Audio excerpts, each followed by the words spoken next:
비트코인이 다시 위험 자산의 맨 앞줄에서 흔들리고 있습니다.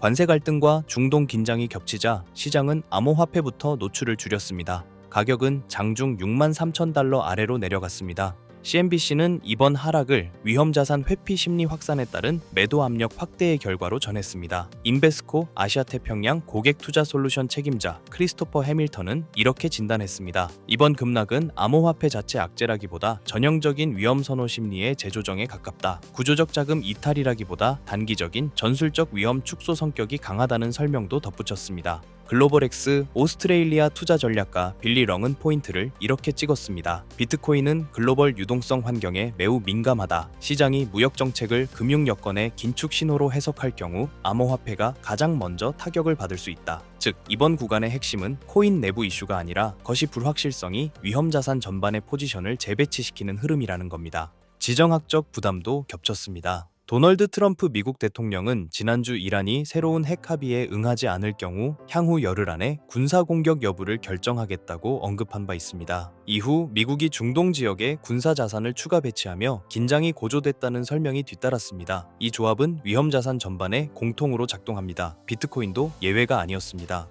수치도 함께 제시됩니다. 비트코인은 올해 들어서만 27% 하락했고 지난해 10월 고점 대비로는 약 50% 떨어진 상태라는 숫자가 같이 나옵니다. 코인마켓캡 기준으로는 2월 24일 오후 2시 무렵 24시간 전 대비 2.2% 하락한 63,299달러가 언급됐고요. 수분 전에는 62,885달러까지 내려가면서 63,300달러 선이 붕괴했다는 서술도 포함됐습니다. 같은 흐름에서 이더리움은 1,828달러, 리플은 1.32달러, 바이낸스 코인은 591달러로 제시됩니다. 이번엔 현물 비트코인 ITF 자금 흐름입니다. 현물 비트코인 ITF에서는 자금 유출이 강조됩니다. 트레이더 T 집계 기준으로 현지 시간 2월 23일 미국 현물 비트코인 ITF 총 순유출은 2억 5,582만 달러로 제시됐습니다. 순유입으로 전환된 지 1거래일 만에 다시 순유출로 돌아섰다는 설명입니다. 구체 항목은 이렇게 정리됩니다. 블랙록 아이빗 IBIT 1억 1,744만 달러 순유출 피델리티 FBTC 2,793만 달러 순유출 비트와이즈 BTB 4,358만 달러 순유출 아크 ARKB 916만 달러 순유출 반면 바네크 HODL만 635만 달러 순유입을 기록했고 나머지는 순유출입이 없었다는 정리입니다. 소소밸류 기준으로도 현지 시간 2월 23일 하루에 현물 ETF에서 약 2억 400만 달러 순유출이 집계됐다는 내용이 붙습니다. 또 누적 수치도 같이 언급됩니다. HODL 누적 순유입 11억 2,900만 달러, IBIT 누적 순유입 약 611억 8,600만 달러, 기사 묶음에서는 주식시장 쪽 경고가 암호화폐 투자 심리를 냉각시키는 흐름도 등장합니다. 블루아울 환매 중단 사태로 변동성이 커진 가운데 골드만삭스가 미 증시에서 추가 매도 압력이 나타날 수 있다고 경고했다는 내용이 제시됩니다. S&P 500이 하락할 경우 자동매매 전략 펀드들이 본격 매도에 나설 수 있다는 지적, 연초 이후 CTA, 그러니까 CTA로 불리는 전략들이 미국 주식을 약 62억 5천만 달러 순매도했다는 수치, 글로벌 CTA의 미국 주식 투자 규모가 과거 5년 평균 대비 90% 높다는 서술이 포함됩니다. 또 다른 대목에서는 S&P 500이 6,707선 부근에 있고 이를 하향 이탈할 경우 향후 한 달 최대 800억 달러 규모 매도 물량이 나올 수 있다는 전망이 함께 등장합니다. 이 프레임이 강화되면 비트코인도 다시 증시와 상관관계가 높아진 위험 자산으로 묶입니다. 공포심리 관련 데이터도 붙습니다. 구글 트렌드에서 비트코인 이즈 데드, 즉 비트코인은 죽었다 검색량이 사상 최대치를 기록했다는 내용이 포함됩니다. 검색 급증 시점이 비트코인이 68,000달러 부근에서 거래되던 구간과 일치했다는 주장도 같이 제시됩니다. 또 거래소 제미니의 인력 감축 25%, 영국 이호주 시장 철수, 경영진 사임 등 구조조정 이슈가 함께 언급됩니다. 하락 국면에서도 대형 매수 사례가 동시에 제시됩니다. 코인텔레그래프 보도 현지 시간 2월 23일 기준으로요. 스트래티지가 3,580만 달러로 비트코인 592개를 추가 매입했다는 내용입니다. SEC 공시에 따르면 총 보유량은 71만 7,722개, 총 매입 금액은 545억 6천만 달러로 제시됩니다. 이번 매입 평균 단가는 수수료 포함 개당 67,286달러라는 수치도 포함됩니다. 다른 대목에서는 추가 숫자 묶음이 이어집니다. 2월 17일 비트코인 2,486개를 약 1억 6,840만 달러에 매입 평균 67,710달러, 총 보유량 71만 7,131 BTC, 총 매입 약 545억 2천만 달러, 평균 매입 단가 7만 6,027달러, 현재가 기준 미실현 손실 약 10.7%, 대략 58억 달러라는 서술이 따라붙습니다. 자금 조달 방식으로는 2월 17일에서 2월 22일 사이 클래스 A 보통주 29만 7,940주 매각으로 매입 자금을 마련했다는 설명이 제시됩니다. 이번 하락을 한 문장으로 정리하면 이렇습니다. 관세 지정학 리스크가 위험 회피를 촉발했고 현물 ETF 자금 유출과 증시 변동성 경고가 동조화를 강화했으며 가격은 63,000달러 아래까지 밀리는 구간을 재현했습니다. 다만 동시에 일부 기관성 주체의 매집이 진행 중이라는 점도 같이 제시됐습니다. 다음 구간의 관전 포인트는 세 가지입니다. 첫째, 비트코인이 63,000달러 아래 이탈을 일시적으로 되돌리는지 여부. 둘째, 현물 ETF가 순유출 흐름을 멈추고 재유입으로 전환되는지 여부. 셋째, 관세 이슈가 금융여건 긴축 신호로 굳어지면서 증시 조정 우려를 더 키우는지 여부. 이 세 축이 동시에 풀려야 반등의 형태가 기술적 반등을 넘어설 수 있습니다. 지금까지의 업데이트된 내용으로 우리가 나가야 할 방향은 이겁니다. 얼마 전 트럼프 행정부가 델타포스를 투입해 베네수엘라 마두로 정권을 정역 체포로 베네수엘라 중앙은행 금고에 잠들어 있던, 그리고 마두로가 은닉해둔 것으로 추정되는 약 60만 개의 비트코인과 세계 1위의 석유 매장량이라는 확실한 담보물이었을 가능성이 매우 높습니다. 그린란드도 마찬가지입니다. 단순한 얼음 땅이 아닌 AI와 양자 컴퓨터 시대의 필수적인 히토류, 그리고 데이터 센터를 시켜줄 천연 냉각 시스템이라는 에너지 인프라를 확보하기 위한 보석입니다.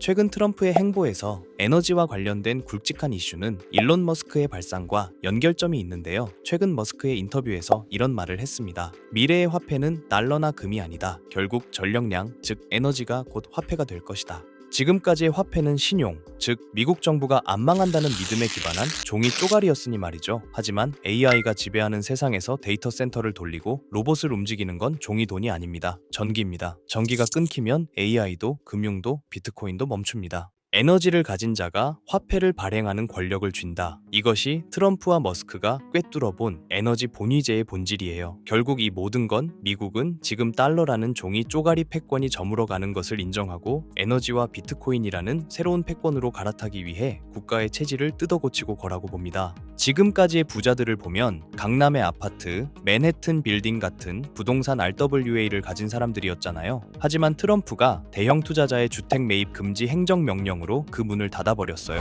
그렇다면 앞으로의 부자는 누가 될까요? 여러분 중 인생을 바꿀 만큼의 부자를 꿈꾸고 계신다면 여기서부터 제가 말씀드리는 내용이 매우 중요합니다. 지금까지 블랙록, 뱅가드 같은 월가 큰손들의 자금 주차장인 미국 주택시장을 트럼프의 행정명령으로 강제로 철거해서 나온 수천조 원의 돈은 어디로 흘러갈까요? 돈은 가만히 있으면 썩습니다. 어딘가로는 반드시 흘러가야 합니다. 부동산만큼 덩어리가 크면서도 아직 저평가된 새로운 그릇이 필요해진 시점에서 미 의회에서는 클래리티 액트에 대한 마크업 심사가 예정되어 있다는 소식입니다. 한쪽에서는 행정명령으로 구시대의 자산인 실물 부동산 매입을 막아버리고, 다른 한쪽에서는 법안을 통해 신시대의 자산인 디지털 자산 시장의 문을 열었어요. 그 때문에 지금 말씀드리고 있는 에너지 인프라 RWA를 선점한 사람이 다음 세대의 부자가 될 가능성이 매우 높습니다. 머스크는 방향을 가리키고요. 트럼프는 판을 깔았습니다. 건물들이 아니라 에너지를 팔아, 부동산에서 돈을 빼라. 이 메시지의 월가의 움직임을 보면 가설은 더욱 힘을 얻습니다. 최대 자산 운용사 블랙록의 레리 핑크가 바보라서 가만히 있을까요? 아닙니다. 그들은 이미 DTCC, 미국의 탁결 재원과 손잡고 조용히 파이프라인을 깔고 있었을 겁니다. 최근 DTC가 발표한 스마트 나비 프로젝트와 캔톤 네트워크 테스트, 이게 전문 용어라 어렵게 느껴지시겠지만 쉽게 말해서 주식이나 부동산 같은 실물 자산을 코인으로 만들어서 기관들끼리 24시간 거래할 수 있게 만든 고속도로입니다. 이제 감이 오시죠? 결국 트럼프가 그린 큰 그림은 이겁니다. 부동산이라는 아날로그에서 돈을 빼라는 건 우리가 깔아놓은 RWA라는 디지털 고속도로, 그 위로 그 돈을 태워라. 여기서 상식적으로 생각해보세요. 블랙록이나 JP 모건 같은 월가 하이에나들이 자신들의 이 경원짜리 자금 흐름을 누구나 지갑 주소만 알면 실시간으로 다 들여다볼 수 있는 퍼블릭 블록체인 위에서 굴리고 싶어 할까요? 온도나 체인링크는 기본적으로 이더리움이나 솔라나 같은 퍼블릭 체인 위에서 돌아갑니다. 블랙록이 지금 1조 원어치 샀네 하고 전 세계가 다 볼 수 있다는 뜻입니다.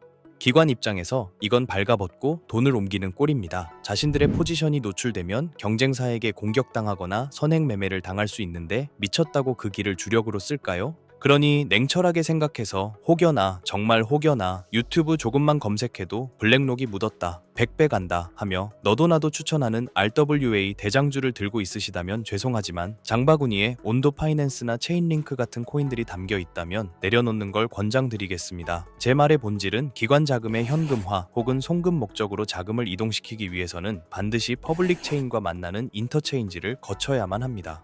즉, 기관의 프라이빗 장부와 우리가 쓰는 퍼블릭 블록체인을 기술적으로 그리고 법적으로 연결해주는 유일한 연결고리. 그러면서도 머스크가 강조한 에너지 데이터까지 처리할 수 있는 미들웨어 코인. 이걸 이야기 드리는 건데요. 티커 세 글자를 딱 찍어드리면 속이 시원하시겠죠? 하지만 저는 리딩방이 아닙니다. 여러분께 고기를 잡는 그물을 드릴 거고 기관들의 비밀 문서와 머스크의 발언을 종합했을 때 이 히든 코인은 반드시 다음 세 가지 조건을 충족해야만 할 것입니다. 첫 번째 조건, 기관의 자금은 캔톤 네트워크라는 자기들만의 지하 벙커에 숨어 있습니다. 모건 스탠리가 비트코인, 이더리움 다음으로 솔라나 신탁을 준비하고 있죠. 이게 무슨 신호일까요? 기관들이 캔톤 네트워크 지하에서 굴리던 자산을 밖으로 빼낼 때 가장 선호하는 출구가 바로 솔라나 생태계가 될 가능성이 높다는 뜻입니다. 즉, 여러분이 찾아야 할 코인은 이더리움 계열의 느려 터진 구형 모델이 아니라 기관들의 고속 거래를 감당할 수 있는 솔라나 기반의 인프라 안에 숨어 있을 확률이 매우 높습니다.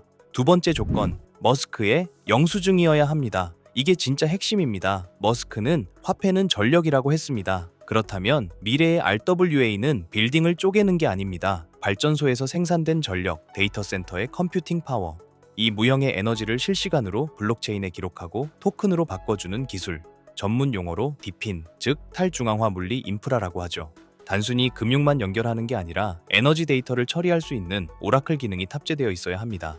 세 번째 조건, 규제 준수 딱지가 붙어 있는가입니다. 클래리티 액트, 이름부터가 명확성입니다. 익명성 뒤에 숨어서 자금 세탁이나 하는 코인들은 퇴출될 위험이 큽니다. 반대로 디지털 신원 인증 기능이 내장되어 있어서 이 돈은 마약 자금이 아니라 삼성전자가 보낸 돈입니다. 라고 꼬리표를 붙여줄 수 있는 화이트리스트 코인. 기관들은 오직 이런 코인만 파트너로 인정할 것입니다.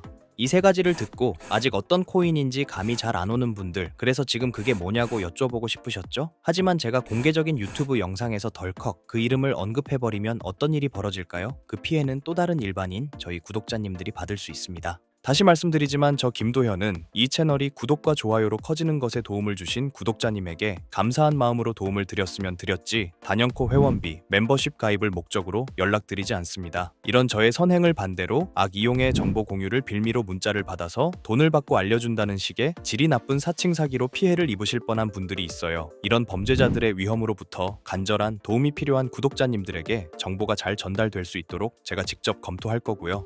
지금 말씀드린 히든코인의 정보 받으신다고 무작정 담아야 하는 거 아닙니다. 시간이 지나 지금의 가격의 2배, 아니 단기로 10%만이라도 변동되어도 그때 사둘 걸 하실 겁니다. 저는 확실한 목표가를 두고 지금 가격에서 40배 이상의 전망을 보고 있습니다. 100만 원이 4천만 원, 300만 원이 1억 원 이상이 될 큰 파동을 여러분들은 관점과 목표가 없이 가지고 있을 수 있을까요? 제 개인 번호입니다. 이 번호로 전기라고 보내주시길 바랍니다. 제가 꼼꼼히 확인 후 한 분씩 놓치지 않고 꼭 공유드리도록 하겠습니다. 물론 투자의 최종 판단과 책임은 여러분 각자의 몫입니다. 알려드린다고 강제적으로 진행하라는 뜻이 절대 아니란 거예요. 세상에 무조건 오르는 코인은 없으니까요. 하지만 남들보다 한 발 앞서서 제가 분석한 기관과 캔톤 네트워크의 연결고리에 대한 구체적인 근거와 관점을 미리 참고해보고 싶으신 분들이라면 이야기가 다릅니다. 정말 진지하게 공부하고 대응하실 의지가 있는 구독자분들에게만 공유해드리고 싶습니다.